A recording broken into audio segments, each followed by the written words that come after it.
So it's Sunday at 1:30, almost 1:30, and it really just feels like a normal gusty storm. I don't even feel like it feels gusty.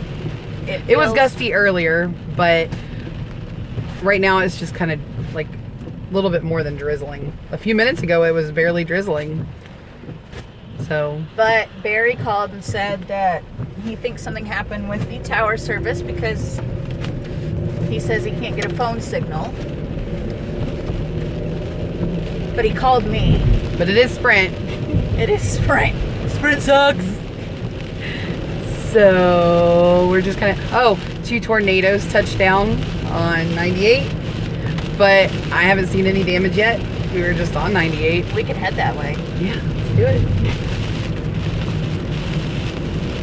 I paused it. Me too. Okay, good.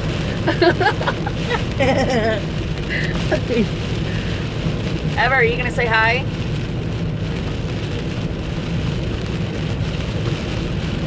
Oh, I didn't pause it. Okay.